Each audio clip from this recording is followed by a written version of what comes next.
Most people quit their job with no plan whatsoever. They just go as the wind flows. They'll figure it out after they quit. They have that one day of relief where they can sleep in, and they have no plan outside of that.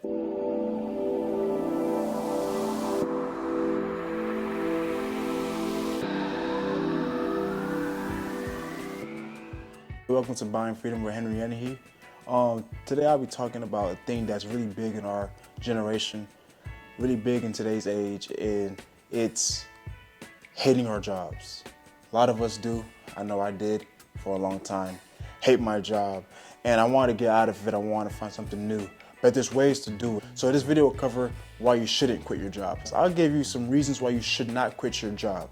And I know, cliche, most videos are telling you to actually quit your job, find freedom, and actually my page is actually called Buying Freedom. So, you know, if you hate a job, you're not really free.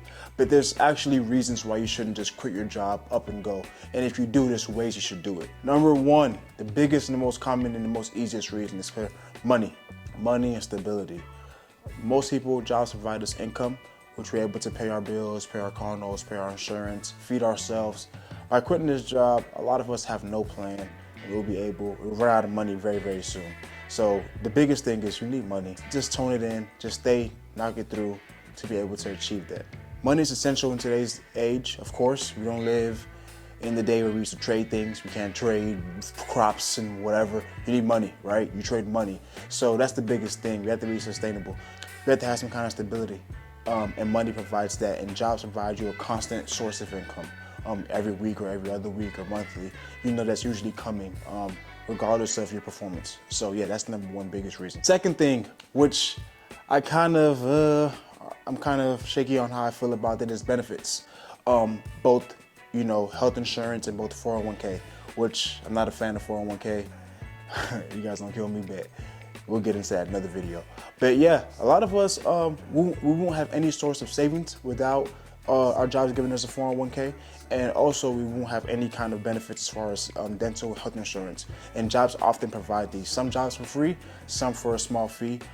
These things are something that we take for granted until we actually need it. So that's one other reason why we should always think ahead before deciding to quit a job. I have a lot of friends who are entrepreneurs, and when they want to go to the doctors or when they want to go somewhere, or if they have a family and they want to get insurance, it costs them a lot out of pocket. You don't want to put yourself in a position like that when you need to visit a doctor or visit a dentist and you have no insurance because you had a job that offered it, but you hated it so much that you quit. The third thing is savings. Well, lack thereof.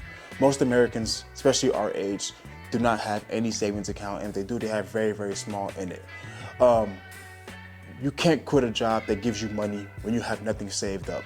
You would soon find out that you'll be out in the streets. So yeah, for sure, savings is very, very important, very big. I know it's hard to do sometimes, and we have videos for that as well, on techniques and ways to save, but you shouldn't quit your job because you have to think about the savings and the lack thereof that you may have in your account. Number four is a big one. It's no plan. Most people quit their job with no plan whatsoever. They just go as the wind flows. They'll figure it out after they quit. They have that one day of relief where they can sleep in, and they have no plan outside of that. Or worse, they have a bad plan. And yeah, there is bad plans. Not all plans are good, and most plans actually are bad if they're not thought out. Not that it's a risky plan, it's actually a bad plan. So having no plan or having a bad plan with no execution process whatsoever, just winging it, a very, very stupid reason, a very, very dumb way to want to quit your job. And five, the biggest thing I see is temporary feelings. I know when I was working a job I hated, every single day I wanted to quit. After every one-on-one with my manager, I want to close the computer and fling it out my balcony and just quit the job. Temporary feelings. About an hour later, after I got something to eat, I'm usually back to being okay again. You have to be smart enough to know that these are temporary feelings, and you can't make a decision that will affect your life, literally your life. A lot of us, if you quit a job, if you get a foreclosure, or if you get evicted, or if you get your car repossessed, that affects your life. You can't afford to quit a job just because of a feeling, a temporary feeling. You gotta stick it out. So now I'm also give some ways on things you could do to help you when you are going through these feelings of wanting to quit. One thing that really helped me a lot was finding escapes. I found escapes during the workday that would help me get my mind off how stressful and how annoying the actual job and the actual tasks were. This could be anything from YouTube, subscribe, to Netflix, to taking 15-minute breaks to go on your phone and scroll through Instagram or whatever. Anything that can get your mind off of the work that you hate so much can help you. It can make the day shorter, taking a walk, going outside, and it can make your productivity a lot more better, a lot more seamless. So yeah, definitely find escapes during the workday if you can.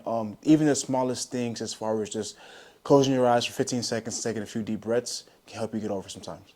The second really big thing is time management. A lot of us hate our jobs because we mismanage time so bad that tasks compile upon one each other, and they ended up choking us to the point where we're overwhelmed. And now, because we're overwhelmed and stressed, we start hating the job. A lot of people who have corporate jobs usually have rather simple, easier tasks, but their time management is so bad, they spend so much time on their phone, distracted at work, that they can't get nothing actually done. Focusing on time management for me was a huge thing, to be able to write out my tasks, the priority list, and actually getting things done, whether it's cutting off your YouTube, cutting off your music, and getting it done. You will see that overall the day it will be less stressful, which will make the job less bad. Of course, if you still hate it, you still hate it, but it's one thing to hate it, and it's one thing to be dreadful of dreading your job because you're stressed out the whole time. So yeah, time management is really big. And the last thing that sounds cliche is taking it one day at a time.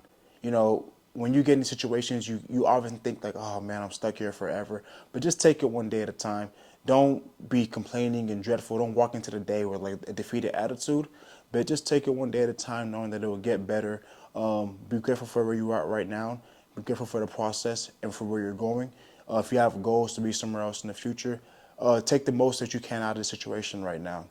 Yeah, so taking it one day at a time will get you a long way. You'll look back at your journey and you will see where you've came and how far you've came. This show is called Buying Freedom with Henry Yenhi, me being Henry Yenhi, of course. And there are ways for you to be able to get to a point where you can fire your boss. I have a video for that shortly. You guys can watch that one soon when it comes out. Until then, thank you guys again. Make sure you like, subscribe. Make sure you follow me on Instagram. Make sure you share this video, especially with our friends who are, dreading work right now, or even yourself. And I'll be back with more. Thanks.